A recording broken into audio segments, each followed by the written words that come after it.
याः वीर्या च होत्री ये त्वे कालं विधत्तः श्रुतिविषयगुणा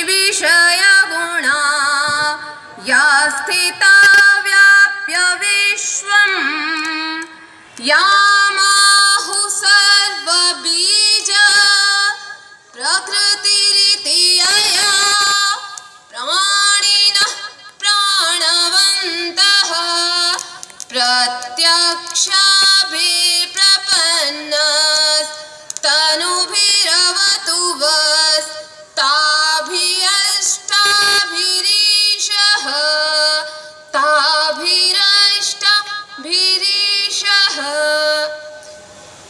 वंदे गुरु परंपरां।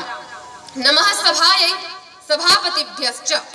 महद्हर्षस्य विषयोऽयं वर्तते यत् अद्य अस्माकं महाविद्यालयस्य महारानी अधीरानी रमेश्वरलता संस्कृत महाविद्यालयस्य 15+100तम स्थापना दिवस समारोहस्य वयं प्रत्यक्षद्रष्टारः स्मः।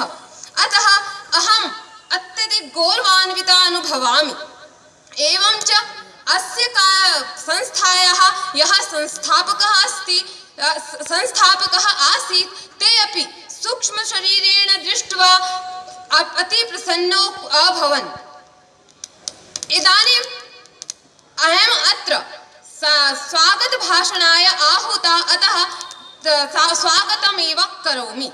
प्रथमस्तु अस्य कार्यक्रमस्य अध्यक्षरूपेण विराजमानाः अस्य महाविद्यालयस्य प्राचार्यवर्याः डॉक्टर दिनेश झा महाभागाः अहं वाचिकं स्वागतं व्याहरामि। एवं च अस्य कार्यक्रमस्य यः विशिष्ट मुख्य अतिथित्वेन सुशोभमानः कामेश्वर सिंह दरभंगा संस्कृत विश्वविद्यालयस्य कुलपतिवर्याः प्रोफेसर शशिनाथ झा महाभागाः स्वागतम् अभिनन्दनं च। एवं च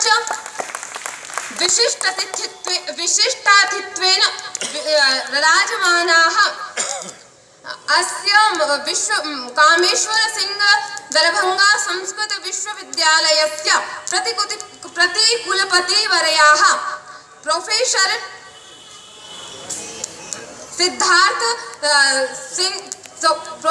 सिद्धार्थ शंकर महोदयाः अस्यां सभायां वारं वारं स्वागतम् अभिनन्दनं च।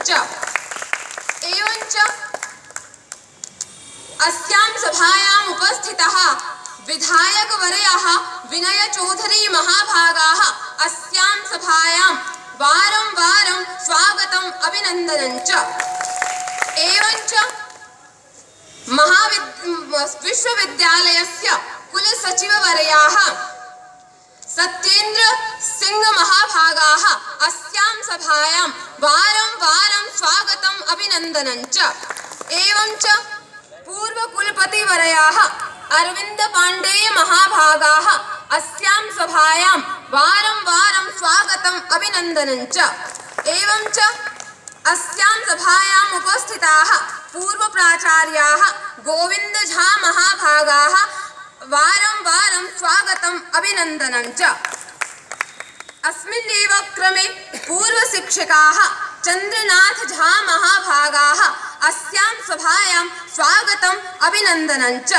एवं च गया विश्वविद्यालयस्य महाविद्यालयस्य आचार्याः जितेन्द्र महाभागाः अस्यां सभायां वारं वारं स्वागतम् अभिनन्दनं च। एवं च अस्यां सभायाम् उपस्थिता ये शिक्षकाः कर्मचारीगणः एवं च प्रत्यक्षरूपेण विराजमानाः ये जनाः वर्तन्ते तेषां सर्वेषां हार्दं स्वागतम् अभिनन्दनं तु भारतम्।